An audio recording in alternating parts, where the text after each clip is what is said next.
कहानी एक ऐसे घर से जहाँ शादी का माहौल है, लेकिन टेंशन और शांति इतनी कि शादी का घर किसी जंग के मैदान जैसा दिख रहा था। अरे जैसा मर्जी डेकोरेशन कर दो, पैसों की चिंता मत करो। इतना पैसा जब लड़के वालों को दे दिया तो फूल वालों को देने में मुझे क्या दिक्कत है? अरे धीरे बोलो ना, साफ लग रहा है कि फ्रस्ट्रेटेड हो। अरे तुम तो चुप ही रहो। एक बेटी संभाल नहीं पाई।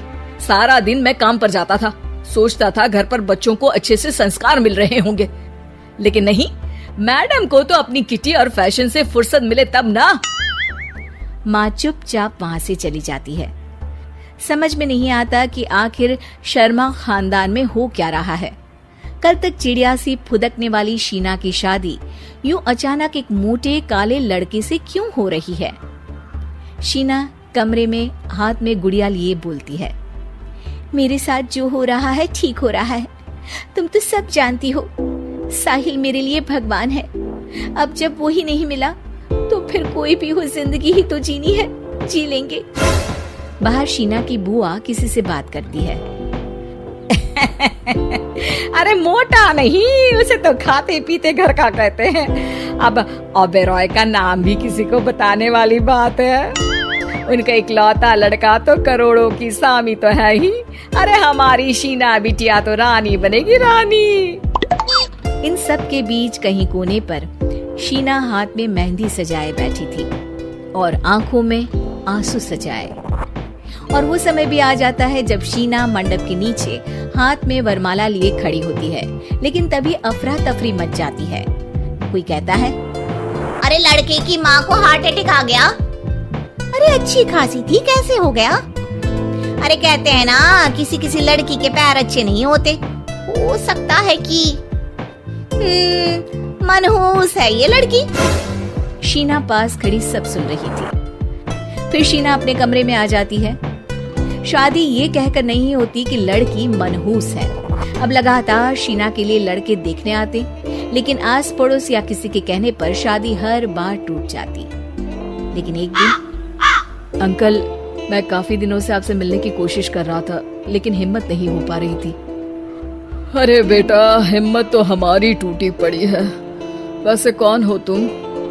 अब मेरा नाम साहिल है अंकल। मैं शीना से प्यार करता हूँ और उसी से शादी करना चाहता हूँ। अरे अब तो किस जात के हो ये भी मायने नहीं रखता। बेटा, मेरी बेटी मनहूस है। ये सब कहते हैं कि इसीलिए उसकी शादी नहीं हो पा रही। अगर तुम शादी करने को तैयार हो तो ठीक है। शीना की शादी साहिल से हो जाती है। अगले दिन साहिल की माँ का देहांत हो जाता है और एक बार फिर लोग शीना को अपशकुनी कहने लगते हैं। अरे खा गई दीदी को ये। अरे क्या जरूरत थी साहिल किसी मनहूस को घर लाने की? पर बुआ, माँ की तो तबीयत पिछले कई साल से खराब थी। डॉक्टर्स ने जवाब दे दिया था। क्या पता ये भी उनका सौभाग्य हो कि वो बहू का मुंह देख पाई। अरे बहू का मुंह देख पाई, या ये कह लो कि बहू का मुंह देखते ही स्वर्ग लोक सिधार गई। खैर, हमें क्या, घर तुम्हारा है, हम तो चले। अब शीना को खुद पर ही शक होने लगता है कि कहीं सच में वो अपशकुनी तो नहीं। साहिल, हम दोनों की शादी नहीं हुई होती तो अच्छा था। देखो ना, कैसे पहले मेरी शादी टूटती थी और अब तुम्हारी माँ भी। अरे ऐसा कुछ नहीं होता शीना, अपशकुनी वगैरह कुछ नहीं होता। ये सब तो ईश्वर के खेल है।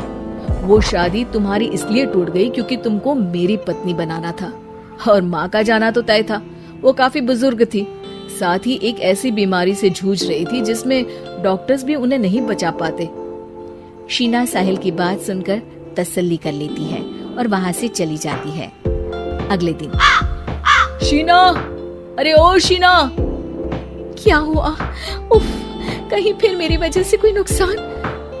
अरे नहीं नहीं शीना, तुम जानती हो, जिस प्रॉपर्टी के केस को हम बरसों से लड़ रहे थे उस पर फैसला आ गया, वो भी हमारे हक में। अब हम करोड़पति हो गए शीना।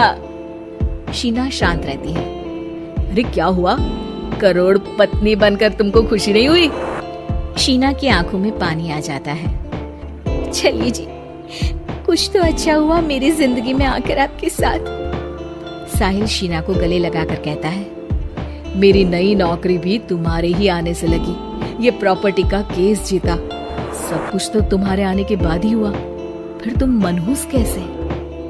ये सुनकर शीना खुश हो जाती है।